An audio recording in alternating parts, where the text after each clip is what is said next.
Welcome in to another edition of the East Idaho Prepcast on IdahoSports.com. We're breaking down the top stories from Districts 5 and 6 of East Idaho High School athletics. This show is brought to you by Ideal, a state-sponsored tax advantage savings plan that helps families pay for the cost of college. With the rising cost of college, developing a savings plan is the first and most important step in helping families finance a college education.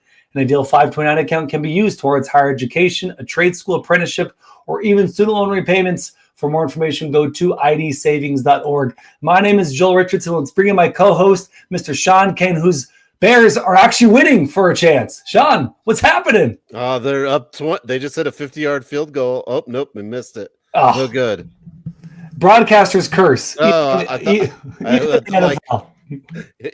me and I was watching it. Nope. So it's 17-6, start of the fourth quarter. Okay. No one cares. I care because you care, Sean. Yeah, it's Monday Night Football. People are wondering, why are you broadcasting out? Because frankly, this is when we can. The kids are going to bed.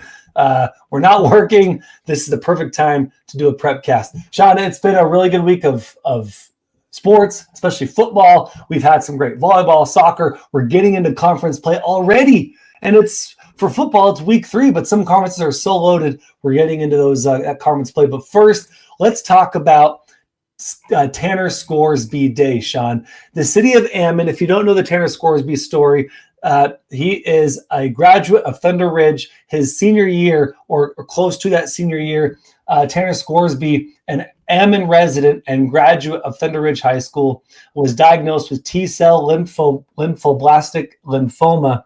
It's a type of blood cancer, and it's been a struggle. He's been in and out of the hospital. He's been down to Primary Children's down in Salt Lake a lot, and it's been hard on the family, but the community is rallying around Tanner Scoresby, not just in Idaho Falls or in Ammon, but in East Idaho in general. And so Mayor Coletti, the mayor of Ammon, proclaimed today, September 8th, Tanner Scoresby Day. And so today's podcast is entitled Tanner Scoresby Day. We're thinking about him. We're praying for him. And if you want to support Tanner Scoresby and his family in their fight, helping Tanner overcome and recover from this cancer, you can go to tannerscoresby.com for more information. But let's rally around this kid, this family, and help him fight this awesome, really tough battle from cancer. Yeah, definitely. It feels like we've been caring about him for a long time, right? It's probably been about a year now, right? Mm-hmm. They played in a game and didn't play, and everyone was very concerned. But if anyone can fight, it's Tanner and in the city of Ammon, city of Idaho Falls. It's kind of like Pocatello Chubbuck, right? Right. One big kind of community coming together to support him, and the Thunder Ridge Nation has been super supportive as well. And that's really all you can ask for, and just kind of keeping it in mind. And most of the time we have to remember sports are bigger than the sports, and what a great thing by the city of Ammon to do to honor him. Yeah, and highlighting that is Doug Swanson. Says football family is strong, and Doug is running the Yes of All Idaho Sports Facebook page, and it's great. Every Friday night he helps with scores. Of course, Idaho Sports is there as well. Friday Night Flash. But Doug is a huge proponent and cheerleader for Tanner Scoresby family, and he's been promoting all the initiatives going out. And so really appreciate Doug Swanson, everything he does for the Scoresby family and for Idaho sports in general, and for IdahoSports.com now. Doug Swanson is now working with IdahoSports.com, using all of his connections, charisma, all the good he does, and helping support this Prepcast and IdahoSports.com in general. So shout out to Doug Swanson, but more so shout out to the Scoresby family. We're praying for you. We're with you. The football family is strong, and in general, the sports in Idaho family is strong, Sean. Oh, yeah. Strong as my sneeze I just had there. Yeah, salud, sure, salud. Okay, so speaking of salud, Sean, let's talk a little soccer. And I got my salud. I got my Barcelona hat today. This is Barcelona, not Spain Barcelona, but Barcelona, Ecuador. I spent a couple of years as a missionary in Barcelona, in the Barcelona area of Ecuador. Barcelona is one of the soccer clubs down there. Big rivalry, Emelec versus Barcelona, stuff you didn't need to know about. Has nothing to do with East Idaho sports, but had to wear the hat in support of soccer, because we're going to talk a little soccer right now. Let's talk 5A High Country Conference boys and girls soccer standings. I'm going to show you the standings right now. Let's do girls first with the High Country Conference standings. Sean, we saw this early on last week, and we had to talk about it. You got Skyline at 6-0, Hillcrest 4-0, Idaho Falls 4-0, and all three of those teams are also 1-0 in conference play. Of course, Shelley, Bonneville, Hillcrest all dropping their first conference game, but then Shelley 2-3. It's a super tight race with their first conference games going on. What sticks out to you when we go through these initial girls 5A High Country Conference standings? Nothing too big. Again, Skyline 6-0 is great and everything, but what it's going to come down is to those conference games, and you've got kind of the top that normally is Skyline, Hillcrest, Idaho Falls as far as the soccer goes. But a lot to play for still. But it's starting to heat up. We're starting to get those conference games, and we'll have a little more, idea how that High Country Conference is going to wrap up or shape up, as I should have said. Skyline plays Hillcrest. I think it was Hillcrest, Shelley, and Idaho Falls in the next for the next 3 games: Wednesday, Saturday, and then the following Tuesday. Hillcrest, Shelley, Idaho Falls is Skyline schedule. So we'll find out after next. I guess by the show next week, Sean, we'll know by Monday night how things are really going for Skyline, Hillcrest, Idaho Falls as Skyline plays those two teams. So that's pretty exciting to break down. If you were to, we talked about sleepers at the beginning of the year on this Prepcast a couple weeks ago. Between Skyline, Hillcrest, Idaho Falls, of course, Shelley can still sneak in there. They've already only lost one game, right? Conference games just got started. But which of those three teams do you think will break the equal, as they're all tied 1-0? I think you got to watch out for the Idaho Falls team. I think they're third right now. They're 4-0 and they have one tie. I think they're dangerous right there. I think they're a dangerous team to look at. Which is interesting is that they don't have a loss yet, but they have that tie. But again, right. if you look at that goal differential, the team with the most goals is at top, right? Yep. And maybe when you're paying the non-conference, but that 3.8 or a 4-point goal differential is pretty darn good. No team giving up really a goal yet in the top three. So I'd keep an eye out on Idaho Falls. Okay, I like it. I'm watching Hillcrest because I like that.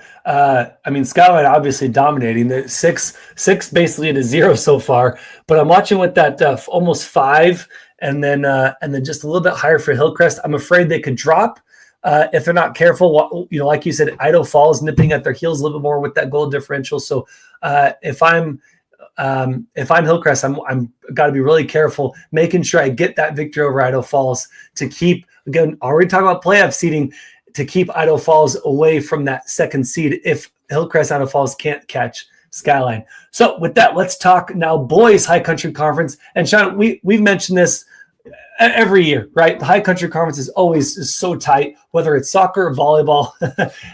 It's a really tough conference. And now, obviously, football with Skyline Hillcrest. Let's look at the boys soccer schedule. But first, let's see if we have. We'll get Ryan Skaggs just made a great comment, but I can't reveal it yet, Sean. But it's coming your way, my friend. Let's talk first boys soccer really quick. What sticks out to you when you first see this breakdown of the High Country Conference standings so far? I guess when I look at Blackfoot, kind of not sitting where they normally sit, more towards the top of this. They've had some turnover in there, and Idaho Falls they had a third place run last year. They're a good team. Skyline's also a tough team. But Bonneville, I think Bonneville was a team kind of towards the bottom of this last year, and now they're right in the mix. But no one has a conference win except Shelley and or Idaho Falls. They have ties. It's all ties. Yeah, one's a loss, one's a tie. So like a normal High Country Conference, it's someone's going to have to beat someone twice, probably, is what it's going to come down to in that district tournament. And the way soccer goes, you never know. Yeah, and same thing. I'm looking at those ties. You got Skyline, Bonneville, Blackfoot, Hillcrest, all tying one another so far. The only difference is Idaho Falls, Shelley. Idaho Falls defeating Shelley in their game. And then the other interesting thing I'm looking at is Shelley knows how to score, Sean. They're averaging 4 goals a game, but giving up 2. However, Hillcrest is barely averaging a goal per game, but giving up 3. And you look at the non-conference schedule, Shelley went 3-3, Hillcrest 0-4. But the difference is Hillcrest has tied in conference matchup. Shelley has not, as they played a very good Idaho Falls team to start their conference slate. So very curious to see how this shapes out with the boys High Country Conference. Once again, High Country Conference giving us some great entertainment early on in the season. All right, let's pull off from soccer and let's talk a little. You know what? We're going to bounce to football just because Ryan Skaggs is calling you out. Tip of the cap. Sean got me by a game last week, he said. Yeah, I didn't win though. I didn't win overall. But I was number 2. Yeah. And slowly creeping in. And Skaggs, 133 correct picks, Skaggs. Well done, Skaggs, our friend from the North Idaho Prepcast. And you know what? I'm in 26th place overall, just having a good time down at the bottom. I'm still top 30 though. I'm still top 30. My goal is to stay top 20 though, Sean. And if I can end in the top 10, it's a victory for me. I have no dreams of being the champion of this at all. I have to. It's a lot of. Last week there was a lot of games to pick from, and at some point you just started picking it, and some teams that didn't get the job done. I'll be contacting those coaches and saying, "Hey guys." What do we got to do? You need me to give a speech? No. Great fun gridiron picks on IdahoSports.com. A bunch of the broadcasters, different people are in there. Some news people. It's fun just to go and see what happens and make your pick. You got to make it. That's the thing. Like we get there and go, oh, we think so and so's good, but I would be surprised if on the gridiron you got to pick. There's no what ifs. And Skaggs, a little more shade. He gave you some love, but a little more shade from Skaggs. Blind squirrel finds a nut. So, Sean, he's calling you a blind squirrel. Any rebuttal to that, sir? I mean, if I didn't, we don't have Max Oswald telling us all the picks on our Prepcast. Sometimes you just got to go with what we got. Yeah, I know Brandon left your show. I know things are at a low, but at least got your picks in. They got Hayden Olencott now. He's working up there. Yeah, massive upgrade from Brandon. Ryan was referring to his correct picks. Okay, so Ryan's throwing some humility. All right, that's fair, Ryan. But also we can still make fun of Sean because he's when you're as good at Sean as at coaching and winning titles in tennis, you got to keep him humble. So we got to keep Sean a little humble. But Ryan, like to win. Great, he likes to win. Great job, Skaggs. You're killing it. But I was trying to stay top 20, but yeah, this week I got beat. I got beat by some teams that I was really pulling for. I thought they would pull it out, but they did not. All right. I think it's a good lead into, I'm going to jump ahead. I'm going to lead in and go. That was the idea. Let's go. No one picked West Side to lose, right? And that's, that's kind of, I think that's where you kind of got to go. I know that's not the order we're going to go in. Let's jump around. Yeah, let's go for it. We don't have to go in order, but West Side losing to South Fremont 34-30. That was not on my radar, Joel. And congrats to South Fremont. I think that's a big win, however you want to slice it. And when we get to football, and I was kind of thinking about this, we always have like these just knee-jerk reactions. So what I'll pose to you is West Side in trouble? I mean, hearing West Side lose is maybe once a year in the last 10 years, basically. You know what I mean? Right. So is West Side in trouble? I don't think so. What do you think? I don't think so. I like that they lost when they lost, and I like that they lost to a 4A team, and they only lost by 4. I know West Side, they have a lot of pride and they have great culture in their program. So I think this early loss against the 4A team stings a little bit, but not enough to get your team down. And with the strong culture they have, they're going to be just fine. What I'm really looking forward to is how they bounce back and how they do in conference play. because we know they're probably – we don't know, but we can imagine that Aberdeen Westside Declo, what happened last year is likely going to happen again. And if you're a Westside fan, you're not hearing that. You're hearing Westside's going to win it all and bring home another title. But last year, all three of those teams beating up on each other, Westside comes out as victor. But I think losing to South Fremont is a good wake-up call for a team that wins a lot, but based on their culture, I think it'll be just fine. Maybe lose one more game in that conference play, but it won't matter. Westside's still going to make a deep playoff run. Yeah, I would agree. And Declo, again, a team I don't know how many people that are East Idaho pickers picked Declo to beat Aberdeen. Now maybe the Magic Valley, Aberdeen's kind of joined us. I thought Aberdeen Declo has joined us. I thought Aberdeen would win that game as well. So that's another one. 2 more picks. I get those 2 right, man. I'm at the top, but right. I don't think many people saw that coming. The Declo Aberdeen game, I mean, it was hard. I went quarterback wise. I went Ortiz. Was kind of what I went with Aberdeen, but they, Aberdeen fell 21-14. But again, I think you're right. We're headed to a 3-way dance, and sometimes it's kind of weird. So it's got to be 2 at the end. Yeah. And I think Declo beats Aberdeen, but Westside beats Declo, and maybe Aberdeen beats Westside. And that's how it's going to go in 3A SCIC. Let's jump up to 5A SCIC. Knee-jerk reaction, Sean. Century's 3-0 for the first time in seems like forever. What's going on again in Century? We got to talk every week. We got to talk about Century because no one anticipated a 3-0 start. Well, I think people anticipated a turnaround. I don't think you would have went.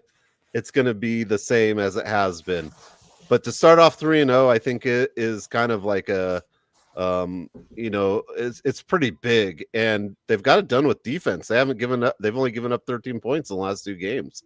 I mean, that's pretty big. I don't think we were on here last year going Century's defense is really keeping them in games, And right. We've talked about the offense, we've talked about Tito Villano, Justice Magnum. We've talked about them, but the defense, holding the last 2 games, 13 points, I think 6 and 7. And the only points they gave up against Canyon Ridge was a pick 6 they threw. Like the Canyon Ridge offense didn't score against the Diamondbacks. So, I mean, knee-jerk reaction, some of the people some of the news and different people are talking to are like, they're kind of leaning toward Century winning the conference. So that's like the knee-jerk reaction. Do they beat a Pocatello? Do they beat a Preston? I mean, I don't know. Maybe. I mean, I don't feel like I have a good feel of where Preston's at after losing the quarterback,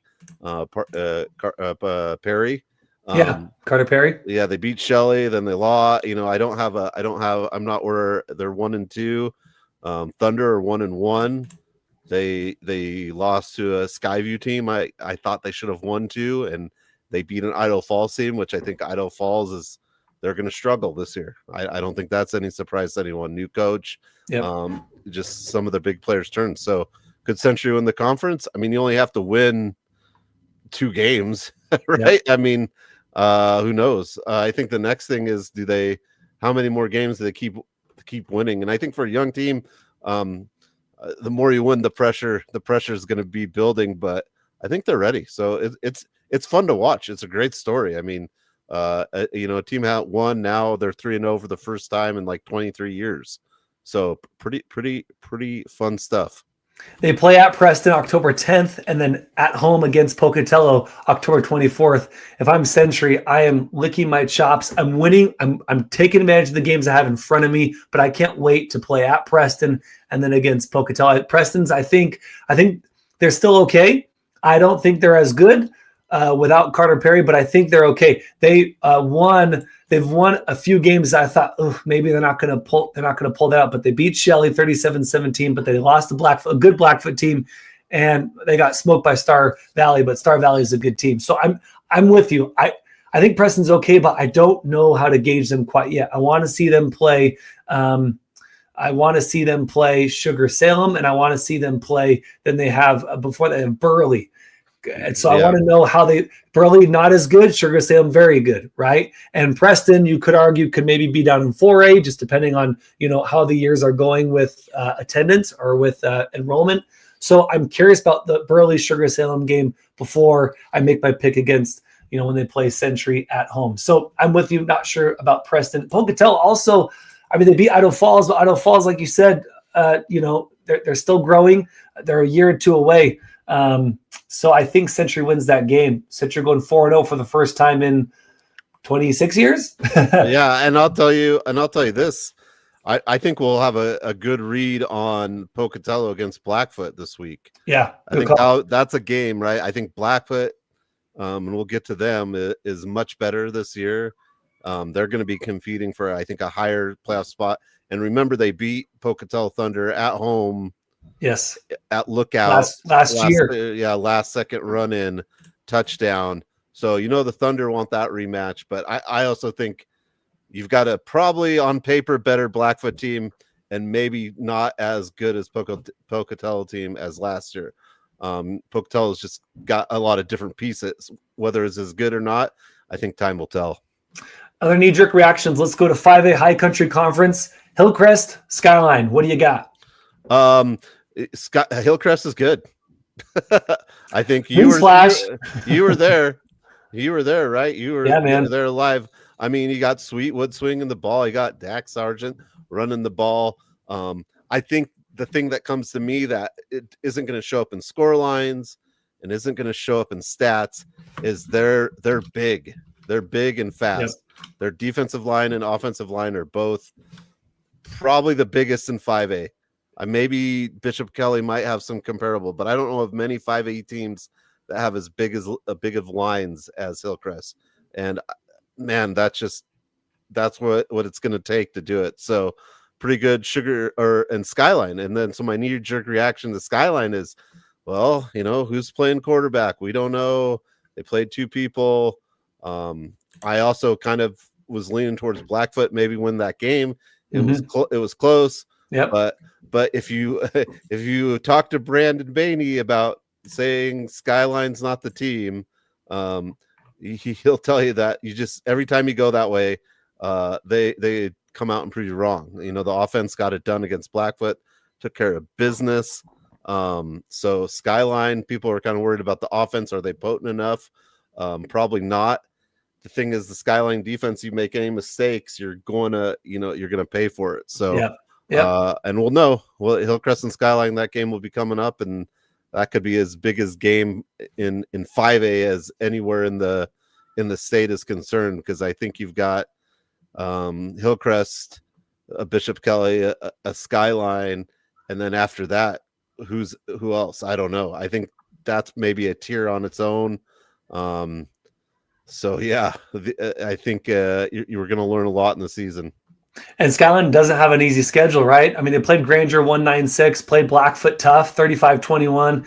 They won both those games, but they played Madison, which has been on the up the last few years, and Madison is playing really well right now. And then they play Hillcrest. These are back-to-back. There's no bye week here. Granger out of Utah, Blackfoot, Madison, Hillcrest, all back-to-back, and they play at Hillcrest this year, not at Skyline. And Hillcrest avenged their loss to Skyline last year in the championship game, but it'd be sweet for Hillcrest to win at home against Skyline, who they lost to in the regular season last year. So, man, 4 games, for Skyline, and then they play in the Emotion Bowl against Idaho Falls the following week. So, yeah, tough schedule for Skyline after Madison playing Hillcrest. My goodness. So I agree with you. Same thing. And then watch for Skyline. Hillcrest, massive. They're scoring points. Massive offensive line, defensive line. Damian Simmons is so fun to watch in the defensive line, and they got some big dudes up front. And then Hillcrest has been pulling in a lot of backups, have been producing for them. There was one guy, I can't remember his name, but we didn't have a number for him. He was like 26, and Brendan Mossler, if you're watching, hit us up with that player. But he ended up playing some decent minutes, got a couple good touches on the ball. I think he ran or may have caught a couple times. But he was the guy who wasn't even on the roster that we had. And that's what Hillcrest is doing right now, creating that culture where guys want to come out and play. And guys who are even on the roster are going to be competing and getting minutes. So Hillcrest, really tough team. circling that game against Skyline in a couple of weeks. But Skyline's defense, they're averaging fewer points than Hillcrest is. They're allowing fewer points than Hillcrest's defense is. Skyline's only allowing about 13 points. Hillcrest 18 straight. So going to be interesting if Skyline's defense can hold Hillcrest's offense. Figuratively, right? And that game should be an awesome matchup. All right, let's talk then. Another knee-jerk reaction. We'll just do a few more, then we'll get to some other sports, and then we'll get out of here. Knee-jerk reaction from the 6A High Country Conference Rigby Trojans. Can I get an amen, Sean? I mean, they're good, right? I mean, they have a tough schedule too. As you look at Rigby, you feel like they have a tough schedule. And that's the other thing on the gridiron picks, right? When they get these out-of-state teams, it's hard to know how they're going to be, right? I'm like calling people in Utah, is Syracuse good? I don't know. I don't know. How have they done? You're doing your research, man. I'm trying. I mean, you and Hayden Ullencott. He was talking about earlier when we said, hey, these North Idaho guys, they don't know East Idaho sports, West Side, whatever. So this is an old one. But when you said, you're using resources, Hayden is also using his resources. So anyway, it's all right. I digress. Go ahead. I beat both of them. Next. But yeah, you just, I mean, for the typical person in Idaho, okay, Rigby's playing Syracuse, Utah. They're probably not going to play them unless they're going to be a challenge, I would imagine, right? Why take the trip? But they go down, they win 42-38, and Rigby's found a way to get out of these games, win these games, and it's been very impressive. Obviously, the week before against Woods Cross was the most impressive block field goal. Yeah, last second touchdown. You can't go. Oh, there we go. So they're 6 in Utah. Okay, so they're good. And I'd imagine they wouldn't go and play, but they keep coming with the wins. They've got the quarterback, they've got the running back, Monty Morrell, Flowers back there. They're good. Knee-jerk reaction, probably the easiest one they can feel good about. And next up this week they play Bishop Kelly. So for good I think this is a big game for Bishop Kelly, because Bishop Kelly, I don't think his schedule is as hard as maybe like a Hillcrest or Skyline. No doubt. I just don't think it has their conference doesn't have the oomph that the High Country Conference does. Yeah. So really, I mean, Agreed. Really, this will be the last game. I think Bishop Kelly will be in a position to lose. The rest of their schedule is all conference. I don't see a team in their conference beating them. It doesn't mean it won't happen, but I don't see it happening. So for Bishop Kelly, this is huge. For Rigby, it's another day where they're going to go out and play tough, and they don't want to lose, right? They don't want to lose the lower classification. That would just be a chip on the shoulder. But Rigby's good. There you go. Love it. That's knee-jerk reaction. 100%. I totally agree. Hey, let's hit really quick. I know 8-Man Podcast, they have their own Prepcast. They talk about the 8-Man football, but these are also East Idaho teams. Knee-jerk reaction from Grace, Rockland, Mackey, all undefeated so far. I'll just go with Rockland. We got to see Rockland last year in the Dome, and they were good. You just had Dietrich was a little bit better.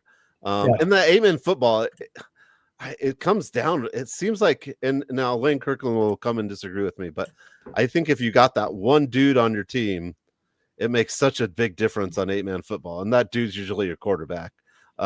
And Rockland's got a few of the dudes, and they, you got Parrish, you got Held, you got guys that all did basketball as well. They've got a lot of pieces. So my knee-jerk reaction is going to be I'm kind of all in on this Bulldog team. I like this Rockland team. I like what they can do. I feel confident with them going forward. And then you have to give Grace his props. Me and Joel have gotten to go down to Grace, and where they had been at the kind of the top, and Butte County was kind of at the top for a while. Now Grace is coming, and I think obviously that game, when that comes up around the horn, will be huge too. Totally agree. Yeah, shout out Grace Grizzlies. They're having a fantastic season. And Gavin Draper, right, doing work. We saw him play as, I think he was a sophomore. He came out. He was starting quarterback in that playoff game. And I want to say they won that game 2 years ago.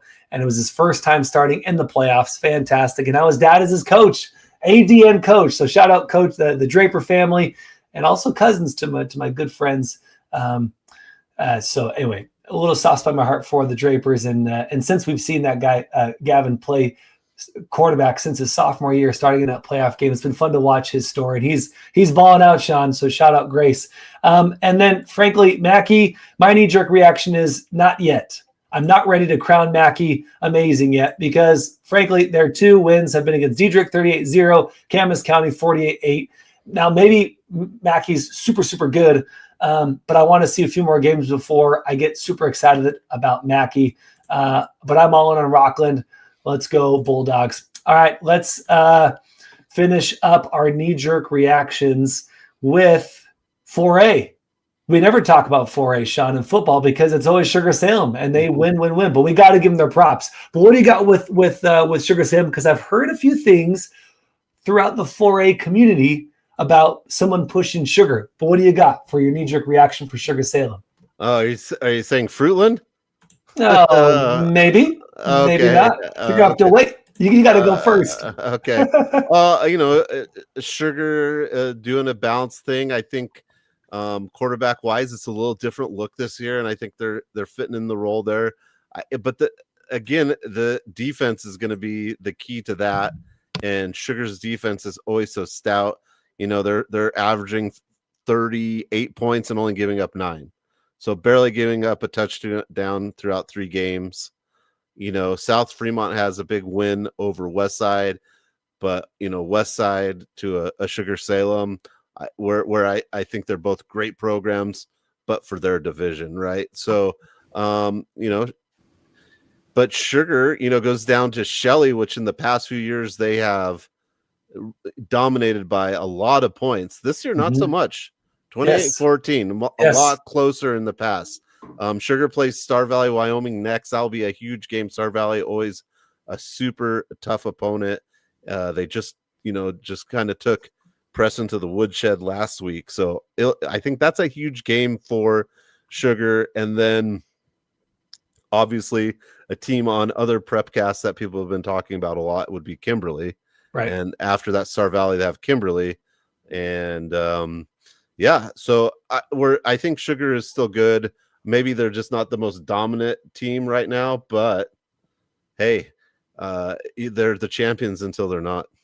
Yeah, I agree. However, you got Fruitland. You're right, Sean. Fruitland's going to be pushing Sugar, so my knee-jerk reaction is Fruitland's playing really good ball. we're not crowning anyone, but, in previous years, it's been, I don't think anyone's going to stop Sugar. They're going to win again. Go Sugar Salem from East Idaho. But, man, with Fruitland behind the offensive work of Kelvin Oba, I think is his name, the Utah offensive line commit, University of Utah commit. So congrats to him, by the way, for playing football for free at a really great university. 6'5" offensive tackle, my goodness, out of Fruitland. And he's going to push a lot of bodies around and make a lot of holes for your quarterback, your offensive, for your run game, for passing. So I think Fruitland might push Sugar for the first time in a while, but I'm very curious to see how this Kimberly game goes after the Star Valley game. After that game, I think we'll have a better idea of what Sugar can really do this season. And I hope this podcast is lighting a fire under Sugar so we bring home another title for East Idaho, man, because we're cheering for Sugar. But, man, Fruitland, Sean, is really, really good. All right. Anything else from Sugar Salem? No, I think you hit the nail on the coffin. I think parity's good. Competition is good. I think if you just sat and thought you were going to win every time, it wouldn't be good as a team. Yeah. Anyways, so are there teams out there that can push them? Good. Are they going to have bad days? Yes. You got 8 games on the schedule. You got to play them and then see where it pans out. But, speaking of Fruitland, there's a little team there called Homedale that's only been in the championship with Sugar all years too. That, Homedale it's not like Homedale went away. It's not like we woke up and Fruitland's crowned the champion. I want to give some credit to Homedale as well. I mean, they're going to still have to play. Fruitland hasn't, they've won some games, but they haven't won. They haven't beaten Homedale this year, and they beat Homedale in the regular season. Then I think Jordan Gross and the Fruitland team have a little more legs to stand on. But that team is definitely solid, and it would be weird to be Sugar and not Homedale in the championship. But I'm with it. I like it. Hey, look, this is the East Idaho Prepcast, not the Magic Valley Prepcast, but we'll do them a favor. Fruitland, Coal Valley Christian, Homedale, Payette, all undefeated. The difference is Fruitland is averaging 42 points a game, only giving up 13. No one's really close to that. Their difference is 29. The next closest is Coal Valley, the next closest is Payette, who, they're at 30, but they haven't given up any points. So, Payette's defense is amazing right now, but they're not scoring 42 points on average. Yeah. So Fruitland is a really good ball team right now, but Coal Valley Christian, Homedale, Payette haven't lost yet. Maybe that's strength of schedule issues, but watch out. The Snake River Valley Conference may be coming for Sugar Salem. All right, let's move away from football, Sean, and let's talk about Shelley Volleyball.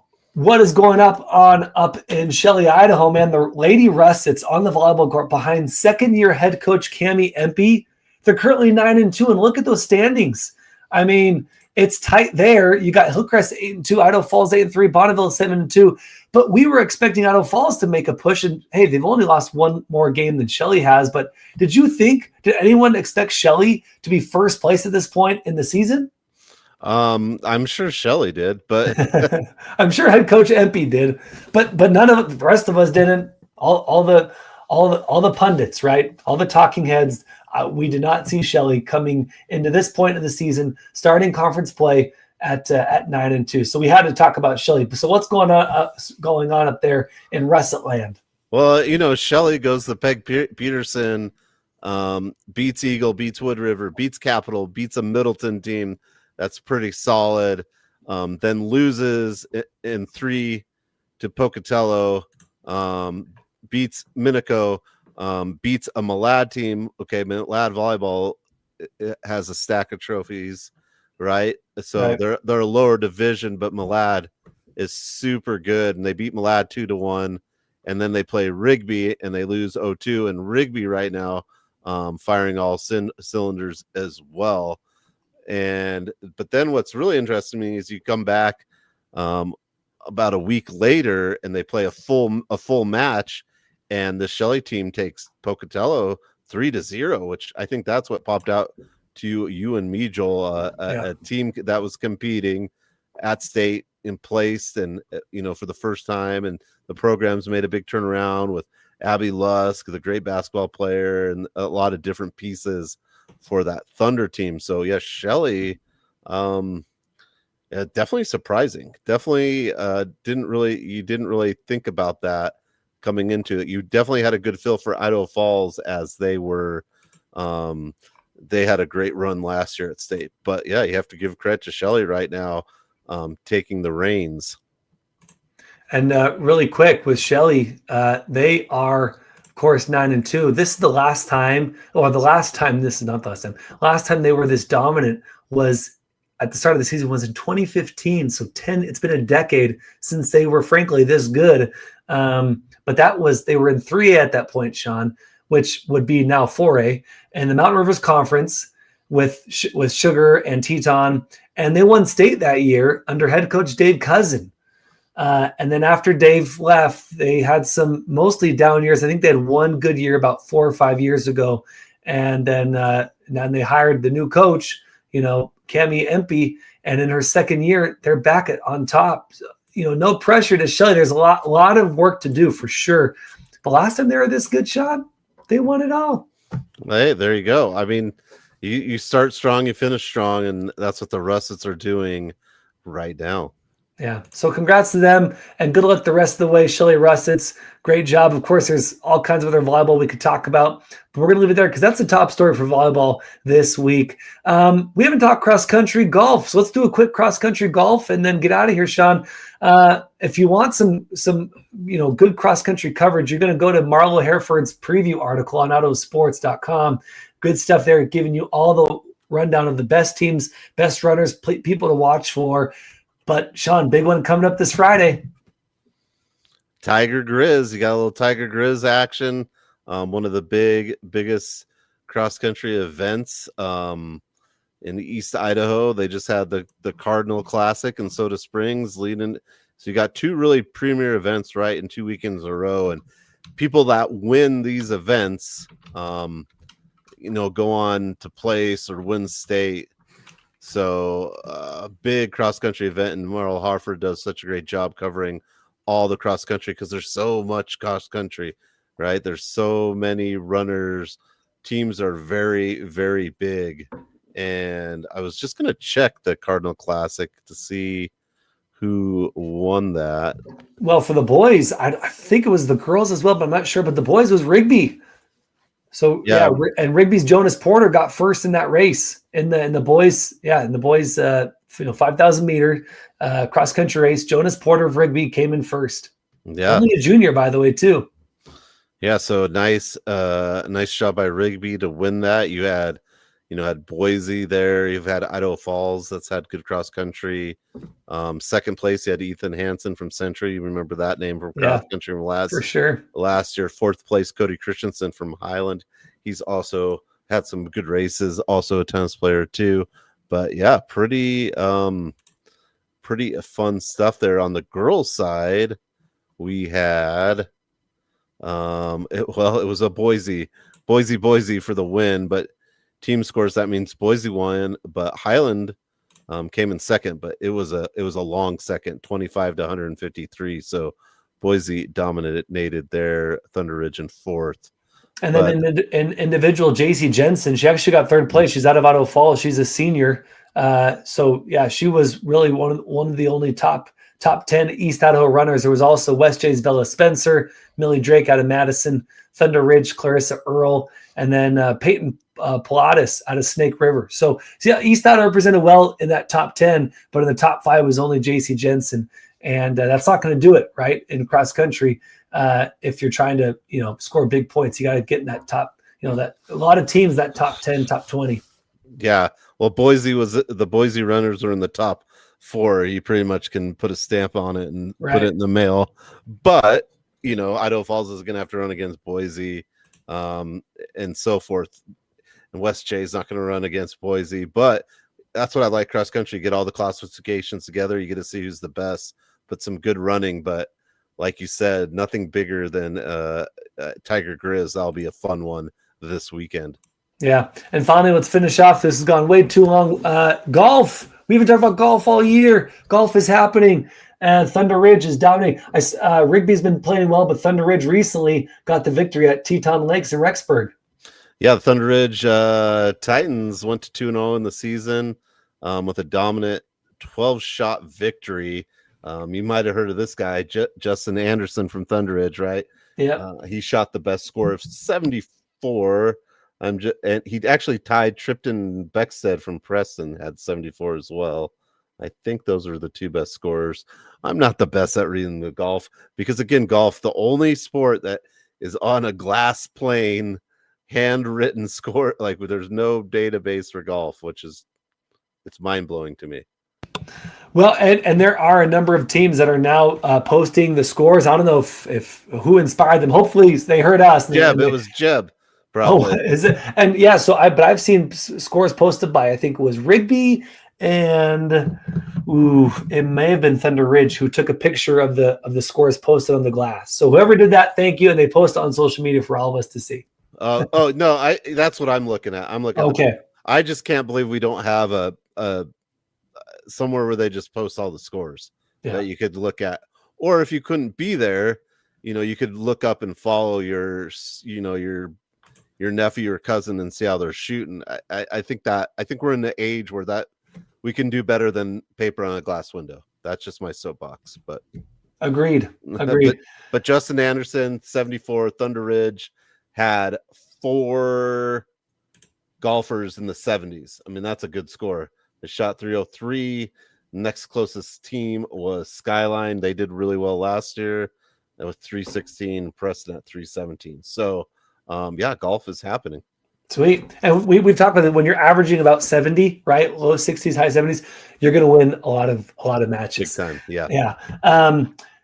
Let's see. This show brought to you by Ideal, idsavings.org. Go there to find more information about how you can save money towards higher education, a trade school apprenticeship, or even student loan repayments. idsavings.org. Thanks to them for sponsoring this show. And thanks to Ryan Skaggs for saying, well done show as always. My friends, thank you, Ryan Skaggs. Looking forward to your North Idaho Prepcast. I want to hear all about Sandpoint. Yes, we do. Sandpoint Pokey. And hey, appreciate everyone watching, listening. Don't forget to like and subscribe wherever you get your podcasts on IdahoSports.com's YouTube page, Facebook account, X account, and make sure you like and subscribe so you know when we go live each and every Monday on the East Idaho Prepcast. For Sean Kane, the number 2 in Idaho in picks, I'm Joel Richardson, the number 26, which is basically how it usually goes. Be excellent to each other. Have a great week. Enjoy all the sports. Enjoy all the games. And we'll see you next Monday on the East Idaho Prepcast on IdahoSports.com.